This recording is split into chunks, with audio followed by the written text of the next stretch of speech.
We're talking about early modernism this week. T.S. Eliot and James Joyce are the authors we'll talk about. And I've offered this sort of subtitle, All Realities Have Become Subjective Fictions, because it so uh, situates the context in which modernists were working. And I'm just going to leave that as a sort of little hanger for you to think about.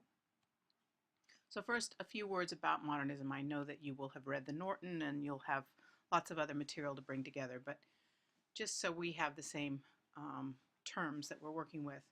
Modernism refers to the radical shift in both aesthetic and cultural sensibilities that appear in art and literature, music, even architecture of the early 20th century.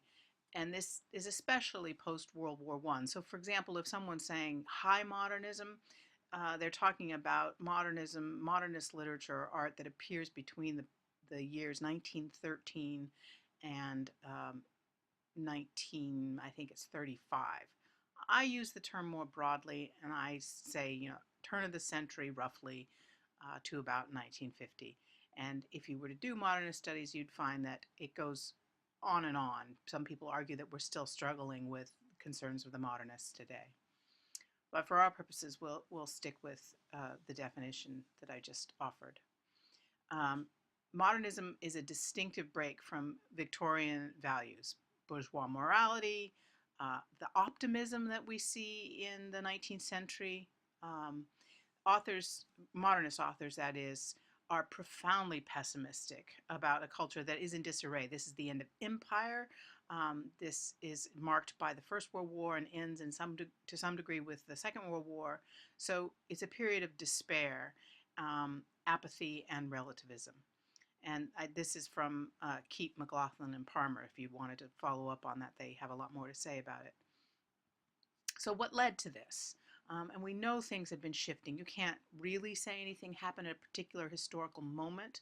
You've been noting probably the shifts through the Victorian era. The Romantics were already disillusioned with the Enlightenment. So these shifts have been coming all along.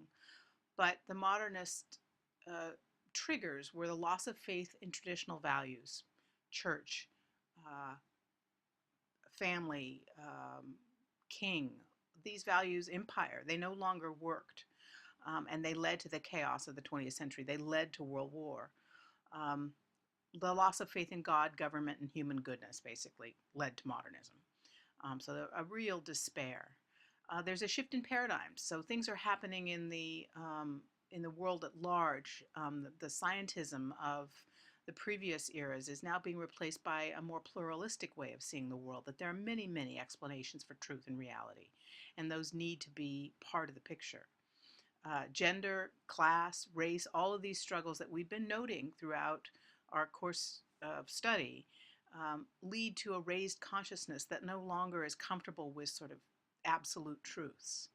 So this pluralization of reality reflects a move from a more communal focus on the values of a community and what that mandates to an individual. And what we know today is the sort of individualism of late modernism, where we think about ourselves first. What's good for you?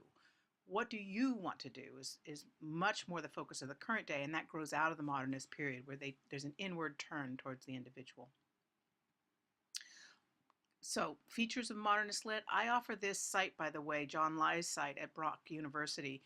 He has some great materials on this. Just pulling a little bit from that and my own material, I just want to touch on a few points. In their attempt to throw off the aesthetic burden of realism and Victorian literary values, because really writers were working against that in addition to doing many other things, they introduced a variety of literary tactics and devices that are notably modern. One is the radical disruption of linear flow of narrative. Things jump around a great deal in modernist lit, and sometimes it's very hard to find your bearings. The frustration of conventional expectations concerning unity and coherence of plot or character or any of the sort of development of fiction is disrupted. There's a deployment of an ironic sort of juxtaposition or calling into question of the moral meaning of literary action at all. Like, Dr. Johnson would have said, this is the truth, follow the truth of what's being put forward in the fiction. And modernists are no longer comfortable asserting absolute truth. So they're exploring an individual consciousness that calls into question these absolutes. There's an adoption of a tone of self-mockery. This has to do with a sort of bourgeois self-confidence of the Victorian era that they're working against. And then there's an opposition of sort of inward consciousness uh, to a sort of rational or public objective discourse. So when we talk about J. Alfred Prufrock, there's that sort of insecure inward questioning consciousness up against this rational discourse of the Victorian era that he's interrogating. A few other elements that modernist authors employed. They sought to elevate image or symbol as pure and emotive, not attached to, again, universal truths and realities. That doesn't work. So they are for the symbol itself or for the individual expressing the symbol. Pure individual consciousness rather than narrative. Again, it's more what's happening in the interiority of the individual that's important. Modernist authors make language central to their artistic exploration. So there's a lot of language play, a lot of teasing out the sort of resonances and meanings of language and letting them reside in ambiguity. They seek to reconstruct a social order out of a past patchwork of literature and myth. Again, because the social order that had functioned up till then has blown the world apart in World War, and they no longer trust those truths, but they're seeking order. And then modernist authors also reflect the fragmentation and alienation then of that social moment, of war, of the breakdown of empire. Okay, so let's talk briefly about Eliot and a little bit about Joyce, and then we can do our work together on the discussion board. This poem, The Love Song of J. Alfred Prufrock, launched Eliot's career, and if you look further, you'll see that had a lot to do with the poet Ezra Pound, who really pushed him to publish this, and it spoke to a generation that was feeling the alienation and despair that it depicted. It's a dramatic monologue. Remember the Victorian poets Tennyson and Browning and how we talked about this genre. Well, Eliot very much was thinking of Browning and that genre when he composed the poem. And in fact, it's worth quoting Lanyon, the article I asked you to read on the Victorian web, when he says, again, dramatic monologues have a first-person speaker, and the first-person speaker may or may not voice the opinion of the poet, and further, it provides no way of authenticating the author's or the speaker's statement. So there's that area of ambiguity that we talked about with Browning and Tennyson. There's some modernist features of the poem that are important to note. There's a focus on the interiority and the experience of the individual over communal experience. Again, think about we're in the consciousness of Prufrock as he speaks to an unknown person in this dramatic monologue. And he's very much sort of exploring meaning and self and doubt. There's a reliance on symbol and imagery as purely emotive and not attached to universal truths. And so he holds up the symbolism of Christianity, the symbolism of sort of a class values, and various other symbols in this poem. But they do not hold out meaning for us in the way that a Victorian might offer, this is the truth. The poem reflects the modernist generation mockery of bourgeois values. So again, think about the women coming and going in the room and they're talking of Michelangelo. He's really mocking that and wondering what's the value of this sort of superficial life.